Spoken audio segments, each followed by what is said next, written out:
Why not? Karena saya siap jadi presiden, saya siap memimpin bangsa ini. Karena kenapa? Kenapa selama ini sebetulnya saya sudah memimpin bangsa ini secara informal. Ketika saya berkhutbah di masjid-masjid, ketika saya mendapatkan tablik akbar yang dihadiri ribuan umat, itu semua memberi pengarahan kepada umat, kepada bangsa. Bang Haji, tapi memimpin umat dengan memimpin negara kan berbeda, Bang Haji. Iya, tidak ada seorang pun dari capres kita yang punya pengalaman memimpin negara, kecuali incumbent misalnya ya. Semua kita tidak punya pengalaman memimpin negara, tetapi paling tidak yang namanya jiwa kepemimpinan itu mutlak harus menjadi syarat daripada seorang presiden gitu. Oke, sebelum kita lanjutkan, kita ada penelpon lagi. Leadership gitu. Oke, ya. Ada seorang penelpon, Bang Haji, yang kita akan dengarkan. Selamat malam. Halo. Halo. Halo, halo. Halo. Pak Edi. Selamat malam.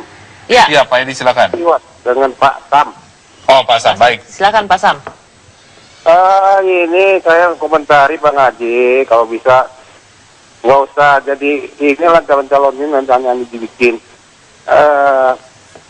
Ya begitulah, kasihan Bang Haji nanti suaranya hanya dimanfaatkan sama PKB. Begitu, jangan nanti Pak Haji diolok-olok jadi presiden dangdut, malu. Oke. Itu Bang Haji. Baik, terima kasih Pak Sam. Silakan Bang Haji ini pendukungnya nih, jangan sampai diolok-olok jadi presiden dangdut katanya. Saya cuma ingin menyampaikan firman Allah. La yashar qaumun min qaumin asa ayakunu khairan minhum.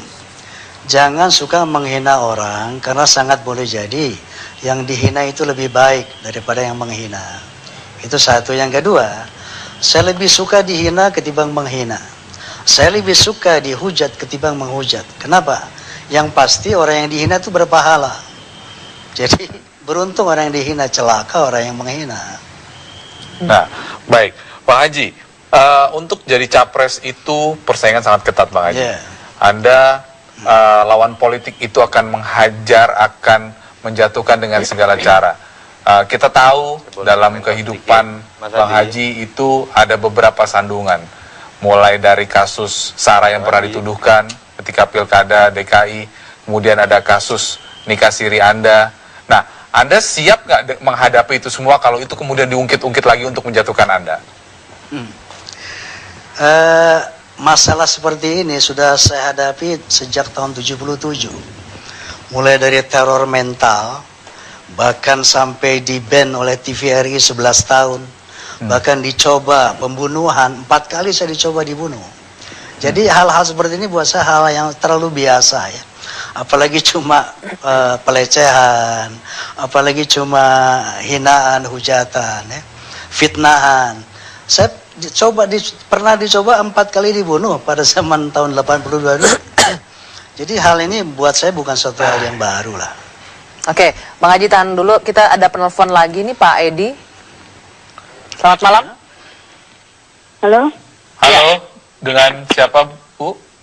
Halo. Halo. Halo, ya. dengan siapa, Pak? Dengan siapa, Pak? Nursasi Sofyan. Pak Oke, Sofyan. Pak Sofyan, silakan Pak Sofyan. Halo. Iya, silakan Pak. Ya. Saya caleg dari PKB. Nah, sebenarnya pencapresan Bang Haji ini sangat ideal untuk saat sekarang. Karena para pemimpin yang ikut sebagai capres ini, saya anggap kurang memikirkan bangsa dan negara. Sementara Bang Haji itu selalu memberikan pencerahan kepada masyarakat, baik dari khutbahnya maupun dari lagu-lagunya yang Ya, langsung saja Pak Sofyan, apa yang disampaikan Pak Sofyan? Waktu kita terbatas. Ya, saya sangat setuju dengan Bang Haji sebagai capres dari PKB. Baik. Hidup Bang Haji. Ya, baik. Terima kasih Pak Sofyan. Nah, sekarang sebelum ke Bang Haji, ke Mas Yunarto dulu. Mas Yunarto, Anda sudah mendengarkan tadi apa yang disampaikan oleh Bang Haji lengkap. kita sudah tanyakan Begini, berbagai hal. saya balik lagi, ini bukan permasalahan mengenai Bang Haji yang katakanlah cukup kontroversial dalam pemberitaan, berkaitan dengan beberapa isu yang sempat muncul dan kemudian kita pertanyakan kapabilitasnya. Ini tidak berkaitan sama sekali dengan sosok Bang Haji secara pribadi, begitu ya. Tetapi kenapa saya katakan ini tidak usah dianggap terlalu serius, pencalonan ini, karena dalam undang-undang, saya bicara secara politik, ketika PKB yang dalam survei itu angkanya 4-6% menyatakan sudah memiliki capres, katakanlah betul seperti itu dan capresnya hanya satu, tetapi kemudian berhadapan dengan undang-undang yang mengatakan bahwa harus dibutuhkan angka 20-25%, sementara sampai detik ini kan kita tidak melihat ada partai lain katakanlah yang menyebut nama Bang Haji. Ya. Artinya ini kan masih wacana, sifatnya masih utopis. Dan kemudian jangan kita masuk terlalu jauh ke dalam perdebatan politik infotainment yang berkaitan dengan Bang Haji dengan kapabilitas menjadi seorang presiden. Ini masih jauh sekali dan akan lebih tepat ketika kita lihat dari sisi momentum. Ini berkaitan dengan pileg saja. Mas Toto, ya. Kalau Filipina bisa punya Estrada, kenapa Indonesia tidak bisa punya Rhoma Irama? Saya tidak berbicara mengenai artis dan kemudian bisa lompat menjadi seorang presiden. Saya tidak berbicara bagaimana latar belakang seorang pedangdut yang kemudian memiliki hambatan untuk menjadi presiden. Saya malah menolak pernyataan seorang capres kalau mengkait-kaitkan antara latar belakang misalnya pelawak atau pedangdut dengan masalah integritas. Itu saya sangat tolak dan itu menurut saya pernyataan yang sangat tidak bertanggung jawab. Saya tidak perlu sebut nama begitu ya, yang sedang ramai saat ini. Tetapi wacana ini kan menjadi kemudian mentah ketika Bang Haji juga tahu membutuhkan angka 20%. Oke, Mas Toto, singkat kata, artinya menurut apakah Bang Anda Haji jangan-jangan cukup pede untuk menyatakan dirinya sebagai magnet elektoral? Saya ini jangan-jangan bisa mengangkat suara PKB betul-betul dari 4-6% di survei menjadi 20%. 20% gitu ya. Permasalahannya adalah survei juga membuktikan angka Bang Haji juga tidak cukup kalau kita lihat di survei sekitar 3-5% sekarang dari beberapa survei yang ada, yang menunjukkan sebetulnya Bang Haji tidak berada dalam posisi yang juga di atas PKB untuk bisa mendongkrak secara elektoral menjadi magnet.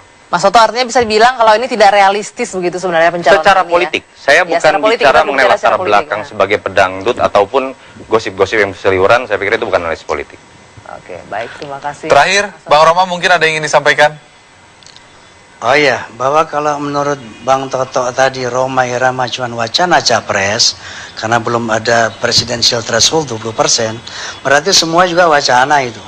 Apalagi kalau bicara PDIP jelas beda dong surveinya Bang Haji. Dengan sama seperti kalau ada partai lain yang di bawah 5%, saya juga katakan tidak serius. Itu ada partai baru itu langsung pasangan presiden dan capres. Saya katakan tidak, saya katakan juga itu tidak usah ditanggapi terlalu serius karena dalam konteks politik berarti belum bisa dianggap sebagai capres yang real. Saya sepakat dalam konteks itu dengan Bang Haji. Kalau Anda terlalu khawatir kalau Rhoma jadi presiden. Padahal saya ingin tahu apa maksud Anda khawatir. Saya kasih tahu Anda sebentar, saya mau bicara ya. Presiden itu takdir mubram. Tu'til mulka man tasya wa tanzi'ul mulka mimman tasya. Siapa presiden Republik ini sudah ditetapkan di zaman azali. Jadi nanti jangan Anda kaget kalau yang Anda tidak inginkan dia yang jadi presiden. Saya tidak pernah mengatakan siapa yang menginginkan, jadi saya pikir harusnya Bang Haji berani bertanggung jawab statement tadi.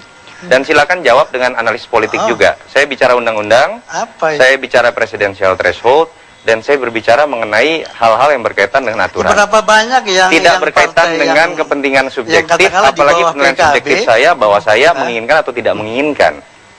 Saya hanya berbicara atas nama survei PKB angkanya 4-6%.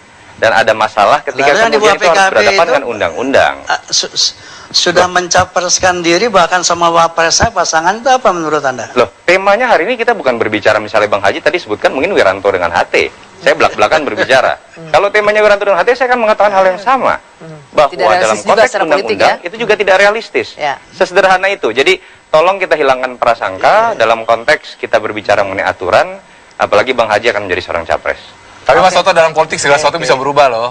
Silakan, itu mungkin saja. Dan saya pikir tantangan, dan Bang Haji harus bisa menjawab kalau dia bisa merasa dirinya adalah magnet elektoral, apalagi bisa mencapai 20% buat PKB, itu saya pikir hal yang baik buat PKB. Oke, baik. Terima kasih Mas Toto, terima kasih Bang Haji. Kita lihat Sukses, saja Bang Haji. hasilnya nanti ya, pas pileg nanti apakah benar-benar bisa mengangkat. Kita lihat nanti Bang Haji. Terima kasih. Baik, terima kasih. Selamat malam. Dan kabar petang akan kembali dengan